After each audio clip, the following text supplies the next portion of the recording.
आतंकवादी होना। आतंकवादी की मानी क्या है तो समझ लो। टेररिस्ट उसे कहते हैं जो इंसान दूसरे इंसान के दिल में टेरर पैदा करता है। अगर कोई चोर पुलिस को देख रहा है तो उसके दिल में टेरर आता है, खौफ आता है। उस चोर के लिए पुलिस टेररिस्ट है। इस तरीके से हर मुसलमान, कोई भी एंटी सोशल एलिमेंट मुसलमानों को देखता है, उसके दिल में खौफ आना ही चाहिए। अगर कोई चोर मुसलमान को देखता है, कोई बलात्कार करने वाला मुसलमान को देखता है, कोई भी एंटी सोशल एलिमेंट मुसलमान को देखता है, उसके दिल में खौफ होना ही चाहिए। कुरान मजीद में अल्लाह ताला फरमाते हैं सूरह अनफाल में सूरह नंबर 8 आयत नंबर 60 में, खौफ पैदा करो उन लोगों के दिल में जो लोग एंटी सोशल है, जो हक को इनकार करते हैं, उनके दिल में खौफ डालो। कृष्ण गोपाल सिंह, पत्रकार। मैं विद्वान श्री नाइक साहब से ये जानना चाहूँगा कि आज के आतंकवाद पर इस्लाम का क्या नजरिया है।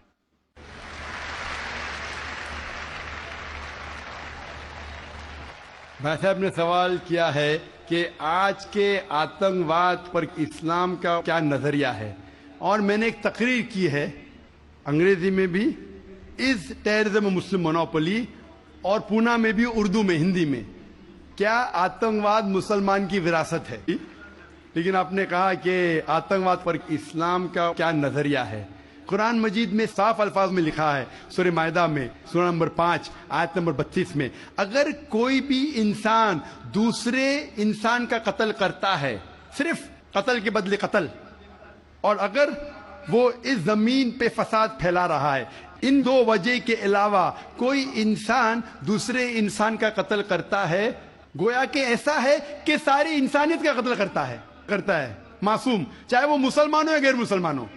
अगर कोई इंसान दूसरे इंसान का कत्ल करता है, चाहे मुसलमान हो या गैर मुसलमान हो, अगर मासूम इंसान का कत्ल करता है, तो कुरान की आयतें गोया कि वो सारी इंसानियत का कत्ल कर रहा है। और अगर वो एक मासूम इंसान की जान बचाता है, चाहे मुसलमान या गैर मुसलमान हो, गोया कि वो सारी इंसानियत की जान बचा रहा है। तो मुख्तसर सा ये जवाब है, अगर कोई मासूम लोग का कत्ल कर रहा है, इस्लाम में हराम है। मिसाल के तौर पे 9/11 3,000 से ज्यादा लोग का कत्ल हुआ ट्विन टावर के अटैक में, जो लंदन बॉम्बिंग हुए 50 से ज्यादा लोग मरे, जो बॉम्बे के अंदर ट्रेन बॉम्ब ब्लास्ट हुआ 180 से ज्यादा लोग मरे। मासूम इंसान का कत्ल करना हराम है। ये सारे जितने अटैक्स है, किसने क्या मैं जानता नहीं हूं। मीडिया कहती हो सकता है मुसलमान, मेरे पास कोई सबूत नहीं है। जिसने भी किया उसने गलत किया, चाहे वो मुसलमान ने किया गैर मुसलमान ने किया। लेकिन अब तक ये सारे अटैक्स का कोई सबूत नहीं है कोई भी गवर्नमेंट के पास, ना यूएसए के पास, ना यूके के पास, ना इंडिया के पास। प्राइम सस्पेक्ट कहते हैं। लेकिन जिसने भी ये कत्ल किया, चाहे मुस्लिम है गैर मुस्लिम है, वो हराम है। तो जो भी मासूम इंसान का कत्ल कर रहा है, चाहे वो मुसलमान हो या गैर मुसलमान हो, वो दोषी है और हराम है। इस्लाम इसकी सख्त मुखालिफत करता है।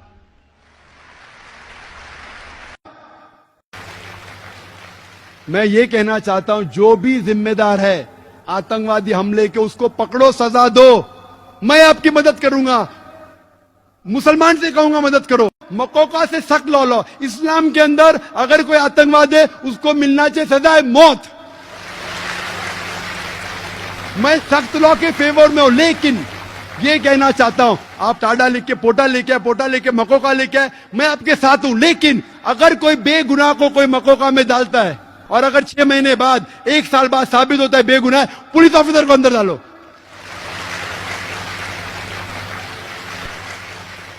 या पॉलिटिशियन को अंदर डालो, फिर मालूम पड़ेगा किसको बेगुनाह को लगाने का कहने। मैं कहना चाहता हूं आम नागरिकों से कि पॉलिटिशियन के बहकावे में मत आओ, आपस में झगड़ा मत करो।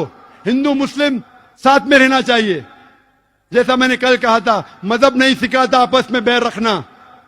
हिंदी है, हम वतन है हिंदुस्तान हमारा, क्यों आपस में झगड़ा करते। पॉलिटिशियन के बहकावे में मत आओ। और हम सब हिंदुस्तानी, चाहे हिंदू हो या मुसलमान हो, हम में डिफरेंस हो सकता है, हम में कुछ बात पे इख्तिलाफ हो सकता है, लेकिन आपस में झगड़ा नहीं करना चाहिए। आपस में एक दूसरे की जान नहीं लेना चाहिए। ہم ساتھ ہیں تو انشاءاللہ سب مذہب سکھاتا ہے کہ کوئی بے گناہ کو قتل نہیں کرنا چاہیے.